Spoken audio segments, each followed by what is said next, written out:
만나서 반갑습니다. 우리 옆 사람과 함께 인사 나누겠습니다. 참 잘 오셨습니다. 사랑하고 축복합니다. 우리 1층에 계신 우리 성도님들도 함께 인사 나누겠습니다. 잘 오셨습니다. 사랑하고 축복합니다. 오늘 말씀의 제목 느헤미야의 기도라는 제목으로 함께 은혜를 나누겠습니다. 오늘도 동일하게 주 안에서 평안하십시오. 그리스도 예수 안에서 자유하시기를 바랍니다. 엊그저께 친구 한 명에게서 전화가 갑자기 왔습니다. 그 목소리가 너무나 당황한 목소리였고 긴박하게 느껴졌습니다. 이 친구는 중학교 때부터 알던 친구였고요. 늘 공부를 잘하는 친구였고 또 반장을 했던 친구여서 사랑하는 친구이고 신뢰하는 친구이지만 조금 어려운 면이 있는 친구였습니다. 그리고 단톡방에서 만나서 거의 얘기를 했지 직접 저에게 이렇게 연락한 일이 별로 없었습니다. 그런데 아침 일찍부터 갑자기 다급하게 전화가 온 거예요. 목사인 저에게 기도 요청을 하고 싶었었던 것입니다. 그래서 기도 좀 해달라고 성인아 지금 이런 상황이 펼쳐졌는데 기도가 필요하다. 갑자기 기도가 필요하대요. 사실 그 친구는요 하나님을 믿고 있었습니다만 교회를 띄엄띄엄 다니는 친구였어요. 한마디로 가난한 성도였습니다. 가난한 성도가 뭐예요? 반대로 하면 뭐예요? 안 나가. 하나님을 믿는다고는 하는데 교회는 안 나가가 가난한 성도예요. 그렇게 신앙생활을 했는데 이번에 어떤 일로 하여금 그 회사가 어느 한 지역에 이제 사업권을 따서 사업을 하는 가운데에 일이 잘못 꼬여가지고 억울하게 이 친구가 유치장에 이틀 동안 들어가게 되어 있었던 거예요. 들어갔다 나온 거죠. 그 이틀 동안 그 감옥에서 얼마나 이 마음고생이 심했는지 그가 하나님 앞에 회개하기 시작했고요. 또 하나님의 말씀을 가까이 하기 시작한 거예요. 그리고 다급하게 목사인 저에게 기도 요청을 하게 된 겁니다. 저도 너무나 마음이 아팠어요. 너무 순수했고 또 언제나 약한 모습을 보이지 않았기 때문에 그 친구의 당당한 모습이 늘 좋아 보였거든요. 그런데 너무나 마음이 여려져 있는 거예요.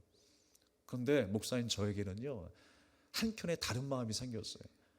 그래도 소망이 생겼다라는 생각이 생겼어요. 왜 그럴까요?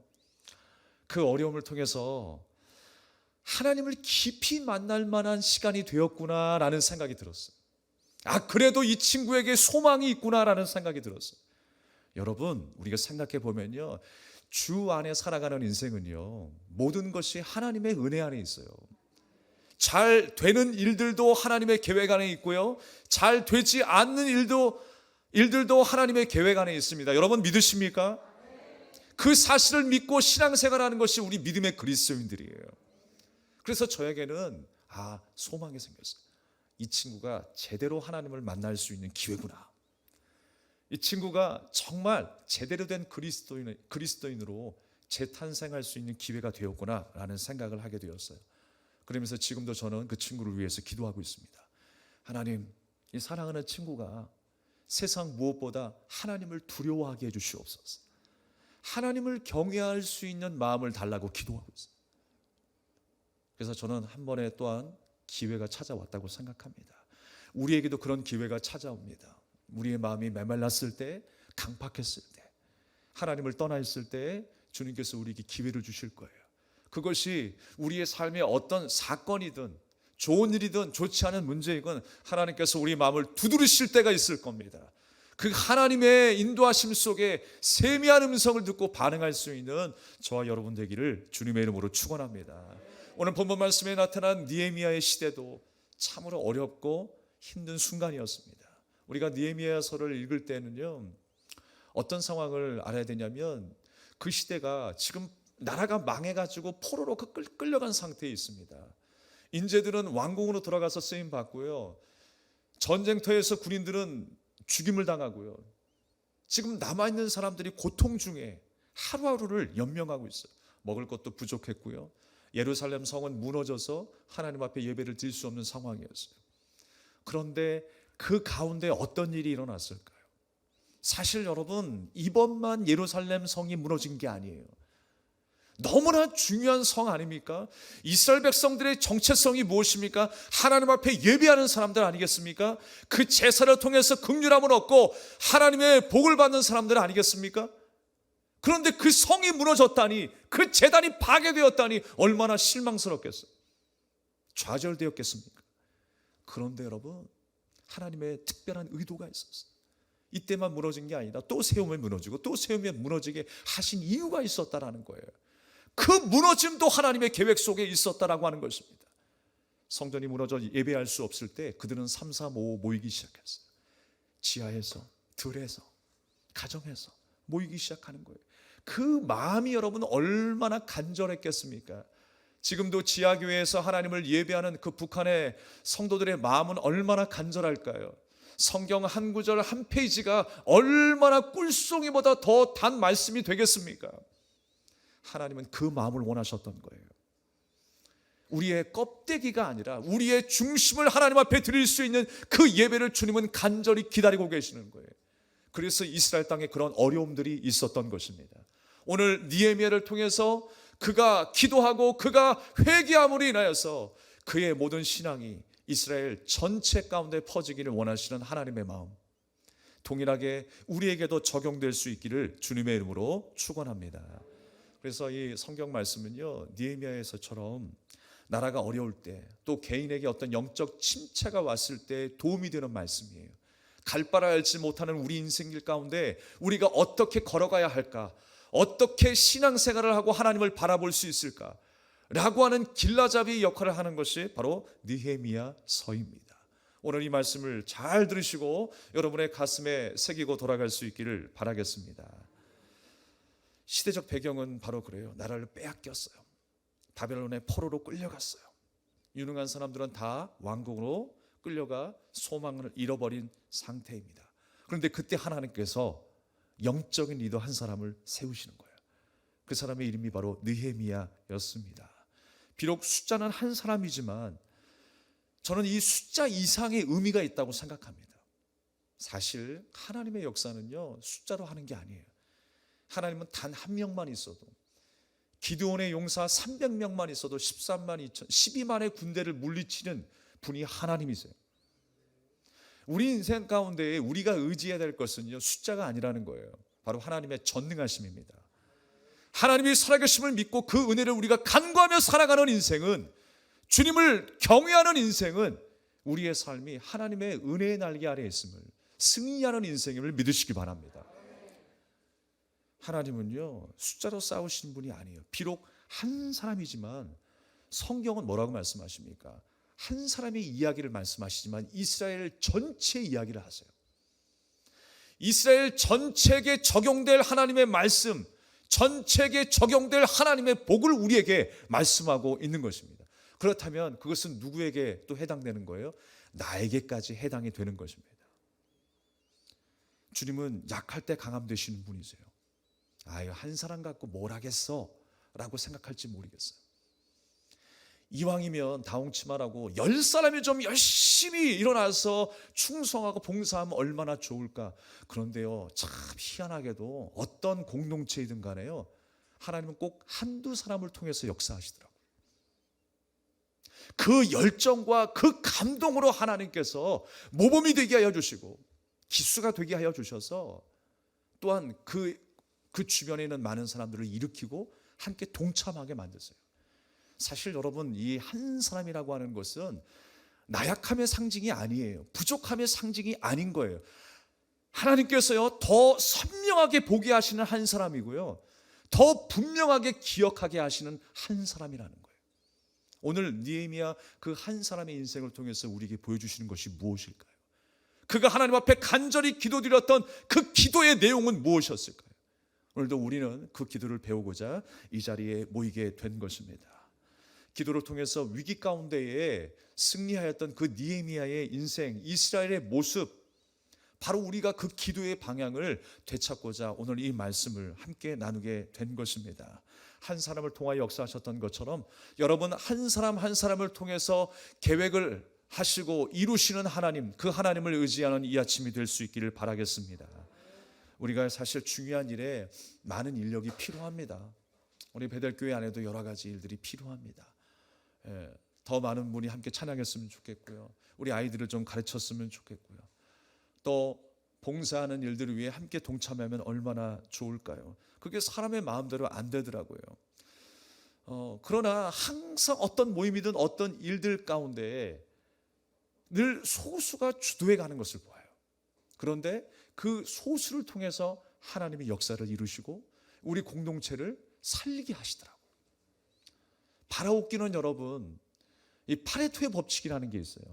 경제 법칙인데 소수의 무리가 전체를 이끌어 간다라는 법칙이에요. 그래서 20대 80 법칙이라고도 이야기를 해요. 소수의 20%의 무리가 80%가 감당해야 될 모든 일들을 감당한다라는 거예요. 바라옵기는 저는요, 우리 베델교회에 여러분이 그 20% 안에 속하는 모든 사람들이 되었으면 좋겠어요. 자원하는 심령으로, 기쁨으로, 하나님이 주신 마음으로 아름답게 쓰임받는 저와 여러분이 될 수 있기를 주님의 이름으로 축원합니다. 하나님께서는 우리를 그 목적으로 불러주셨다라고 하는 사실이에요.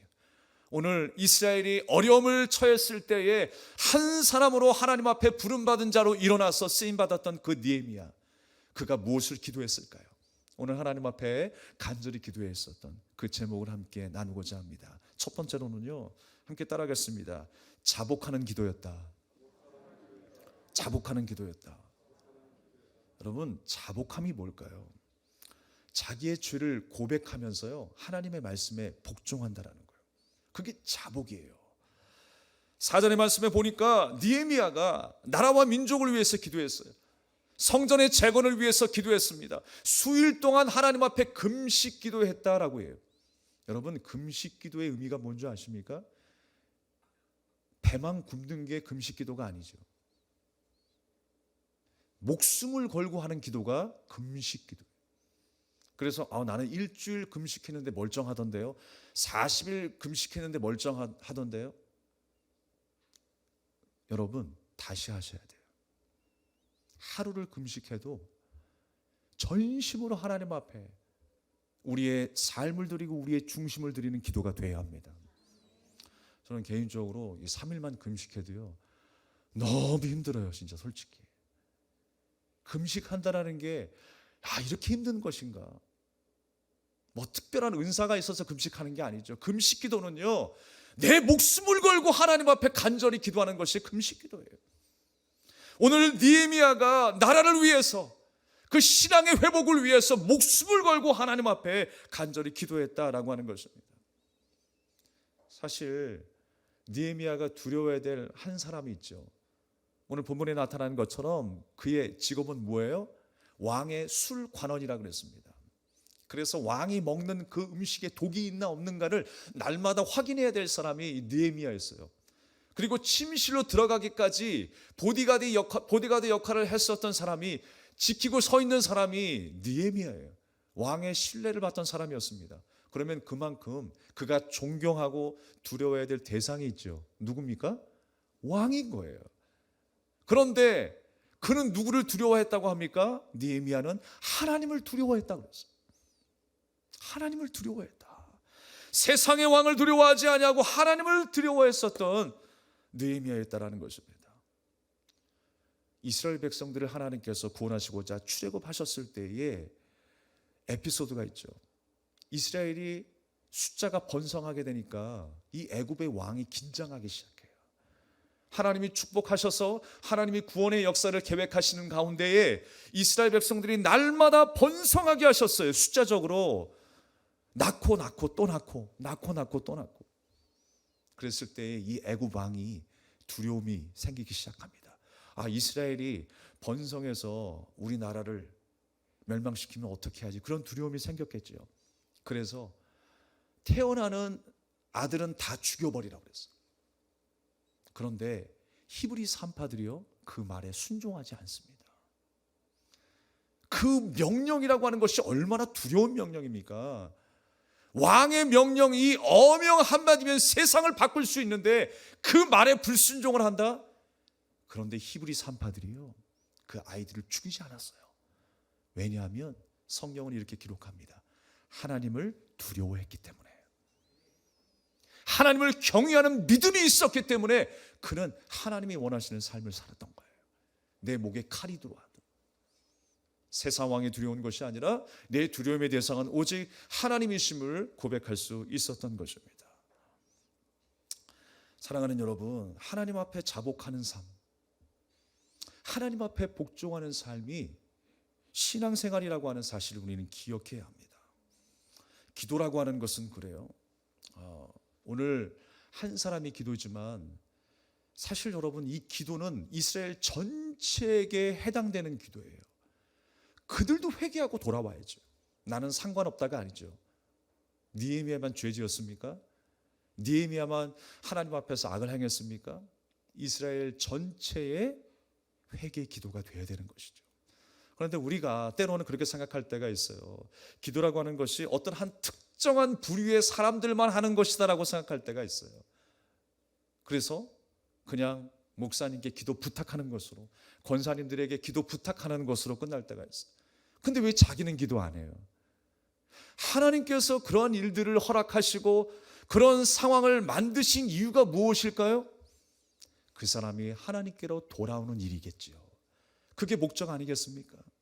그런데 나는 기도 안 해도 되니까 기도 많이 하는 사람에게 가가지고 기도를 요청하는 것으로 끝난다? 이거는 기도의 의미가 아니에요. 한 사람의 기도를 통해서 우리가 배워야 하는 것은 우리가 하나님 앞에 그 마음으로 기도할 수 있어야 한다는 거예요. 우리의 죄를 하나님 앞에 회개하고 우리의 삶을 다시 한번 하나님께로 돌이킬 수 있는 그 방향 전환, 그 새롭게 태어남의 역사가 다시 시작되어야 하는 줄로 믿습니다. 그런데 나는 상관없고 나는 지금 무슨 일이 벌어지는지 모르고 있다면 큰 문제라고 할 수가 있는 것입니다. 모두가 주 앞에 회개해야 하는 문제임을 말씀을 통해서 우리에게 가르쳐주고 있는 것입니다. 단 한 사람의 문제가 아니라 이스라엘 전체의 죄악을 하나님 앞에 회개하고 있다라고 하는 사실을 우리는 기억해야 하는 거예요. 백성 모두에게 적용되는 이야기인데 그런 줄도 모르고 이게 무슨 얘기하나 라고 하면 안 돼요. 우리가 때로는 그렇습니다. 하나님의 말씀이 선포될 때에 가끔 그런 생각을 해요. 아이고, 누구누구 집사가 오늘 이 시간에 와서 이 말씀을 들어야 되는데, 좀 회개해야 하는데, 정신 차려야 되는데 라는 생각을 해요. 그러나 여러분, 그 말씀은 누구에게 주신 것이다? 나에게 주신 것이다. 그것을 깨닫는 자가 성숙한 사람이에요. 진짜 하나님의 마음을 아는 자예요. 어느 누구가 아니라 오늘 우리에게 주시는 말씀, 전부에게 주시는 말씀, 나라 가운데 민족 가운데 나에게 주신 말씀으로 우리가 받을 때 큰 은혜가 될 줄로 믿습니다. 밧세바를 범하였던 다윗은요, 밧세바를 범하였으면서도 마음이 완악한 마음을 가지고 있었어요. 하나님께서 나단 선지자를 통해서 그의 죄를 폭로하기 전까지는 부인하고 있었던 것이죠. 그래서 하나님은요, 나단 선지자에게 알려주면서 나단 선지자가 비유를 들어서 다윗에게 이야기할 때 어떤 반응을 일으켰습니까? 다윗이 즉각적으로 회개하지 않았어요. 무슨 얘기를 하나? 그건 나하고 상관없는 얘기인데 다른 사람 얘기하는 줄 알았어요. 여러분, 하나님의 말씀은요, 다른 사람의 말씀이 없어요. 전부 100% 나에게 주시는 말씀이에요.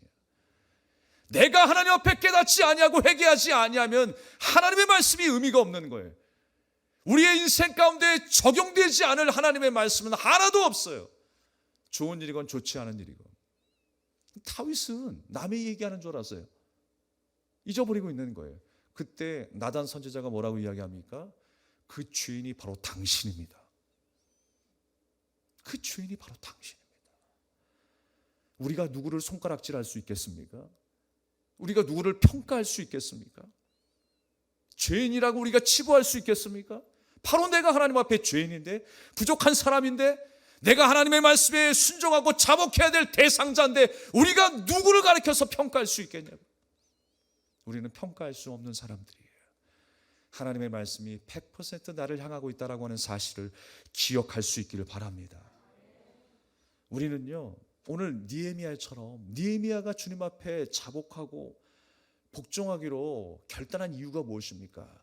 이스라엘 전체의 죄악상을 본 거예요. 하나님을 온전히 섬기지 못했던 그 타락한 신앙을 보게 된 것입니다. 죄에 대해서 슬퍼했다라는 거예요. 우리가 정말 슬퍼해야 하는 이유가 여러 가지가 있습니다. 내 사랑하는 사람이 사망했기 때문에, 사업이 망했기 때문에, 실현을 당했기 때문에 여러 가지 슬픔이 있습니다만, 우리가 우선적으로 정말 슬퍼해야 될 그 제목은 무엇이냐? 하나님 앞에서 나의 죄 때문에 슬퍼해야 돼. 주님을 멀리했던, 주님보다 세상을 더 사랑하였던 마음, 하나님과 세상을 겸하여 섬겼던 그 마음, 이중적인 마음, 그 마음을 주님 앞에 내려놓고 회개할 수 있어야 하는 것입니다. 그 마음을 두고 우리가 슬퍼하고 잃어버린 한 영혼을 생각하면서 더 슬퍼할 수 있는 우리가 돼야 하는 것입니다. 왜요? 너무 거창한가요? 그것은 나와 상관없는 것처럼 보입니까? 제가 다시 한번 말씀드립니다. 하나님의 말씀과 하나님의 명령은요, 100% 누구를 향한 말씀이라고요? 내게 주신 말씀이라는 거예요. 거창한 게 아니에요. 우리에게 주신 사명이고 우리가 감당해야 될 사명이고 길인 줄로 믿습니다. 나라에 대해서 걱정하지 않았던 한 사람도요, 타국에 가게 되면 나라에 대해서 온갖 모든 것들을 생각하게 되죠. 애국가 한 소절만 들어도요, 나라의 모든 것들을 생각하는 애국자가 되어 있어요. 벌써. 그런 의미에 여러분, 교회도 마찬가지입니다. 교회에 관심 없던 사람, 하나님의 나라와 영광과 그 모든 일들이 위해 관심 없던 사람도요, 우리의 마음을 바꾸고 하나님께로 향하게 될 때에 어느 순간에 하나님이 귀히 쓰시는 일꾼이 되어 있습니다. 내가 잘해서가 아니라 우리는 그냥 시선을 바꿨을 뿐인데, 우리의 마음을 하나님께로 정했을 뿐인데, 하나님을 두려워하기 시작할 뿐인데, 우리의 삶이 얼마나 크게 변화되어 있는지 모르겠어요. 저도 그랬고 여러분이 그랬잖아요. 우리가 그렇게 지금까지 하나님의 은혜를 맛보며 신앙생활 해왔잖아요. 주님이 역사하시는 줄로 믿습니다. 조금 우리가 서툴지라도, 다 이루지 못한다 할지라도 우리의 방향을 바꾸기만 하면 우리에게는 놀라운 일들이 벌어지는 거예요. 중요한 것은 무엇이냐? 하나님과 나 사이의 관계라고 하는 것입니다. 가정 안에 여러분, 남편과 아내가 관계가 깨어지면 어떻게 돼요? 화려한 집이 있는들, 안락한 차가 있는들 무슨 의미가 있겠습니까? 부모와 자식 간의 관계가 깨어져 있는데 일확천금이 그 가정에 있는들 무슨 행복이 있겠냐고요. 돈 때문에 잠시 잠깐의 쾌락과 즐거움은 있을 수 있겠죠. 관계가 깨어진 이상 아무것도 아니라는 거예요. 하나님과 나 사이의 관계가 회복되지 아니하면 이 세상에 될 것은 아무것도 없습니다. 오늘 느헤미야의 간절한 기도는 무엇입니까? 하나님과의 이스라엘의 그 관계가 회복되기를 원했어요. 그래서 우리의 마음을 다시 한번 하나님께로 향합니다. 자복하고 복종하는 거예요. 우리가 날마다 하나님 앞에 자복하는 기도를 올릴 수 있기를 바랍니다. 두 번째로 함께 따라하겠습니다. 간구하는 기도가 있었다. 그의 기도는 간구의 기도였어요. 간절한 바람이 있었다는 것입니다. 어떤 내용이었습니까? 9절의 말씀처럼 주께로 돌아가 계명을 지키는 일을 위해서 간구했어요. 하나님, 우리가 이제 하나님의 말씀, 그 계명을 지키며 살아가겠습니다. 그렇게 살아가도록 우리를 인도해달라고. 또한 무너진 저 예루살렘 성전이 회복할 수 있게 해달라고, 그 성전의 재건을 위해서 간절히 기도했습니다. 그들의 삶의 중심이었던 그 예루살렘 성이 무너진 이후에 얼마나 절망했을까요? 오늘 느헤미야도 그 소식을 들으면서 수일 동안 울면서 금식 기도했다라고 기록하고 있어요. 그렇게 신앙의 회복이 돌아오기를 느헤미야는 간절히 기도했다는 것입니다. 우리가 회복이라고 하면 건강에 대한 회복, 또 가정과 또 사업에 대한 회복에 대해서 많은 기도를 올립니다. 그렇지만 우리가 정말 잊지 말아야 할 것은 신앙의 회복, 하나님과의 관계의 회복, 그 열정을 회복하고 그 믿음을 회복할 수 있는 저와 여러분의 인생이 되어야 할 줄로 믿습니다. 느헤미야의 마음은 하나님의 본래 의도대로 회복되기를 원했습니다. 거룩한 명성을 찾아야 한다는 것입니다. 예배가 살아나야 하고 하나님의 임재가 살아나야 하는 것이고, 하나님의 말씀에 순종하는 그 본연의 모습으로 돌아가기를 원했어요. 여러분, 완전함이라고 하는 것이 무엇입니까? 본래대로 돌아가는 거 아니겠어요? 뭘 자꾸만 채우려고 하는 것이 완전함이 아니에요. 우리는 하나님의 말씀에 순종했던 그때로 돌아가는 거예요. 에덴 동산의 삶처럼. 에덴 동산의 삶은요, 원시적인 삶을 의미하는 것이 아니라 온전한 삶을 우리에게 가르쳐주고 있어요.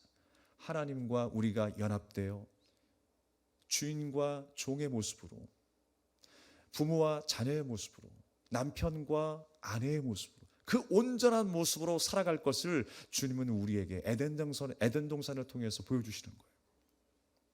우리가 날마다 그렇게 회복되어야 함을 말씀하고 있는 것입니다.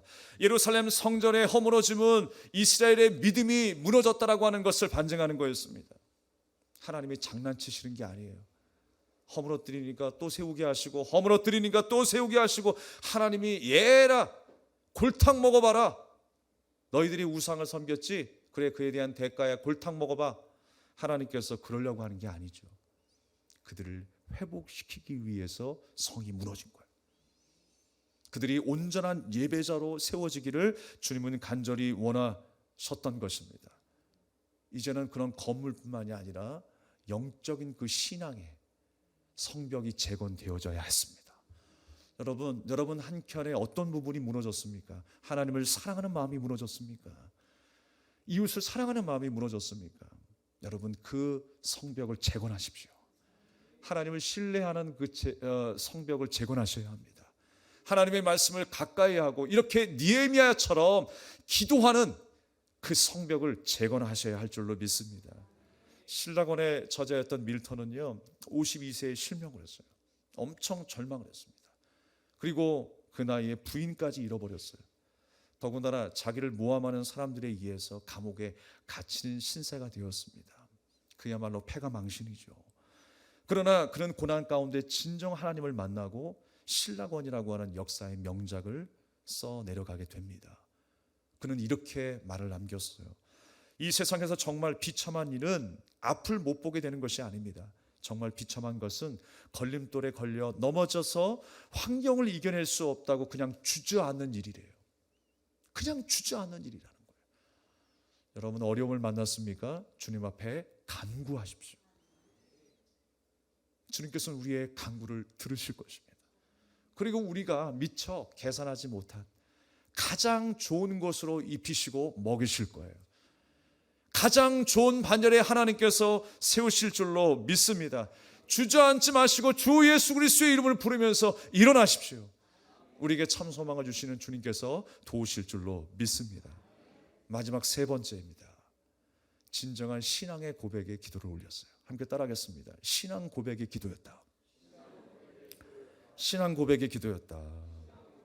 오늘 11절 말씀에 그는 왕의 술 관원이었다라고 말씀하고 있습니다. 그가 여러분 왕에게 속한 자로 살아가고 있었어요. 왕의 명령이면 그대로 순종해야 될 술 관원이었습니다. 그런데 그가 왕을 두려워하지 아니하고 하나님을 두려워했다고 했어. 하나님께 속한 자로 살아갔다라고 했습니다. 그는요, 이미 1차, 2차 포로 귀환의 그 일들을 통해서 많은 사람들이 이스라엘로 돌아갔었어요. 그런데 느헤미야만큼은 아직 본국으로 귀환하지 못한 상태에 있었습니다. 그 왕궁에 묶여서 그 왕의 종으로 살아가고 있었습니다. 맨몸이라고 하는 것입니다. 꼼짝달싹 할 수 없는 그 몸에 있어요. 묶여 있어요. 그런데 그 가운데서도 하나님을 향한 그 신앙만큼은 매이지 않았다라는 거예요. 이 신앙 고백이 얼마나 중요합니까? 정말 그 한 사람이 믿음의 사람인가, 하나님의 백성인가 라는 것을 우리가 굳이 판가름한다면 그 기준이 뭘까요? 이 신앙 고백이 있느냐 없느냐의 문제예요. 하나님을 향한 그 신앙의 고백이 있느냐 없느냐가 너무나 중요한 문제라고 하는 것입니다. 그 신앙의 고백이 뭘까요? 뭐 거창하지 않아도 좋아요. 화려하지 않아도 좋아요. 중요한 것은 내가 하나님의 은혜 아래 있다라고 하는 고백이에요. 주님의 은혜 없이는 난 살 수 없습니다라고 하는 고백인 거예요. 지금까지 내가 걸어온 것이 당연한 게 아니라 하나님 때문이었습니다라고 고백하는 것, 신앙의 고백. 여러분, 이 고백이야말로 정말 이스라엘의 정체성이 되어야 했어요. 나를 자랑할 수 있는 뭐 한 가지가 있다면 여러분, 내 안에 신앙의 고백이 있느냐 없느냐를 생각하십시오. 만약에 불신자들이 우리에게 물을 겁니다.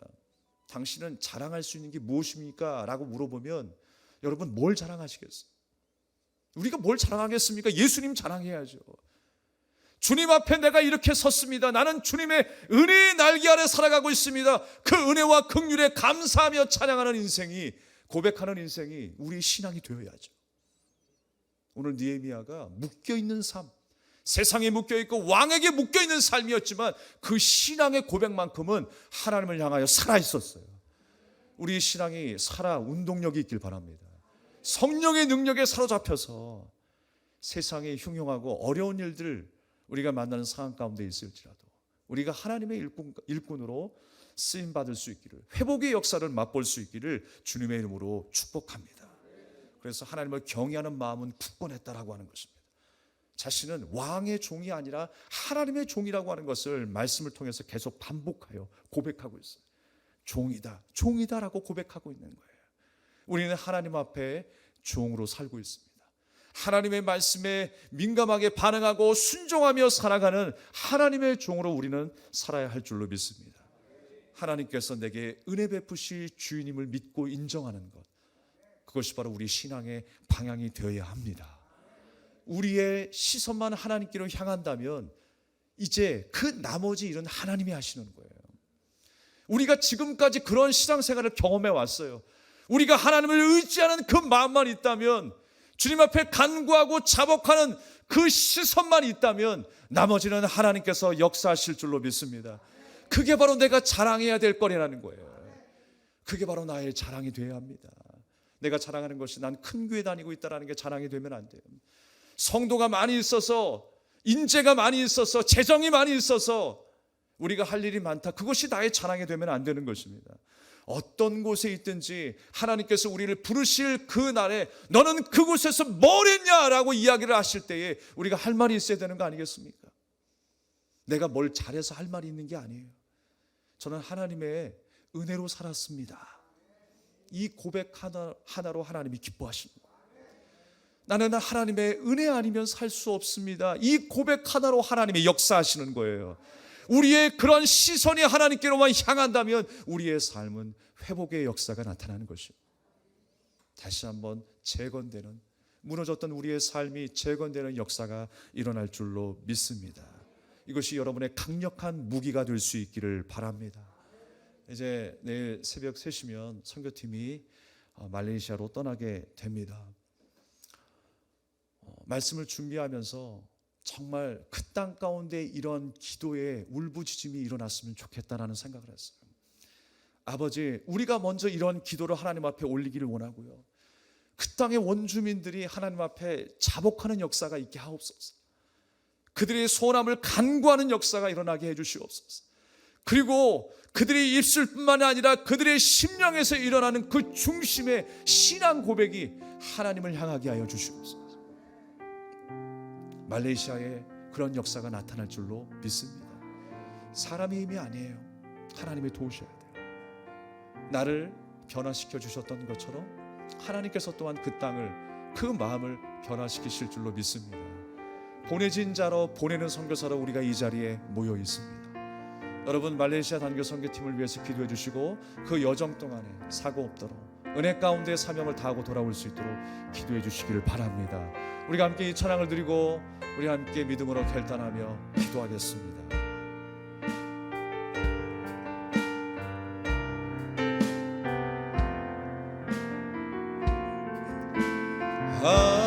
아버지, 아버지, 나를 안으시고 바라보시는 아버지,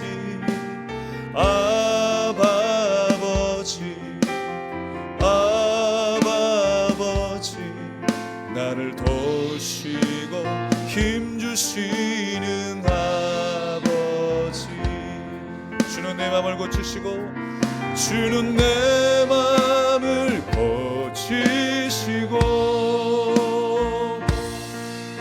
볼 수 없는 상처 만지시네. 나를 아시고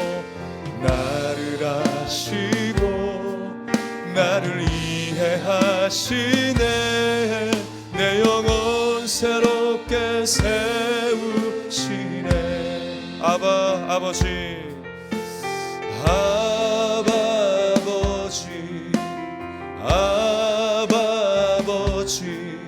나를 알으시고 바라보시는 아버지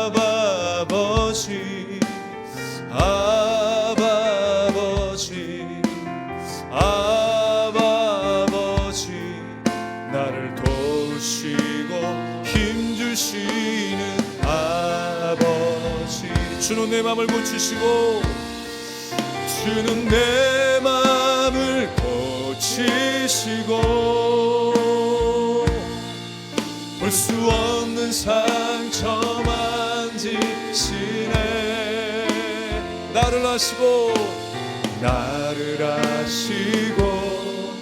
나를 이해하시네. 내 영혼 새롭게 세우시. 주는 내 맘을 고치시고 아멘. 주는 내 맘을 고치시고 볼 수 없는 상처 만지시네. 나를 아시고 나를 이해하시네. 내 영혼 새롭게 세우시네. 주는 내 맘을 고치시고 아멘. 주는 내 맘을 고치시고 볼 수 없는 상처 만지시네. 나를 아시는 주님, 나를 아시고 나를 이해하시네. 내 영혼 새롭게 세우시네. 우리가 또한 예배합니다. 우리 찬양을 드리면서 준비하신 예물을 드리겠는데요, 주님께서 원하시는 간절한 마음은 무엇이었을까요? 우리가 온전히 회복되는 일이었을까요? 모든 상처가 회복되길 원하는 일이었을까요? 그 신앙이 회복되는 일이었을까요? 이스라엘 향한 하나님의 마음처럼 우리를 향한 그 마음도 동일하다고 생각합니다. 하나님, 우리가 회복되어 온전히 하나님을 예배할 수 있는 예배자로 서게 하여 주시옵소서. 우리는 이러한 믿음의 고백으로 하나님을 찬양하겠습니다. 완전하신 나의 주님, 의의 길로 날 인도하여 주시옵소서. 예물 드리겠습니다. 완전하신 나의 주, 의의 길로 날 인도하소서. 행하신 모든 이 주님의 영광 경배합니다. 완전하신 나의 주님, 완전하신 나의 주, 의의 길로 날 인도하소서. 행하신 모든 이 주님의 영광 다 경배합니다. 예배합니다. 예배합니다. 찬양합니다. 주님만 날 다스리소서. 예배합니다. 예배합니다. 찬양합니다. 주님 홀로 높임바. 다시 한번 예배합니다. 찬양합니다. 예배합니다. 찬양합니다. 주님만 날 다스리소서. 예배합니다. 찬양합니다. 주님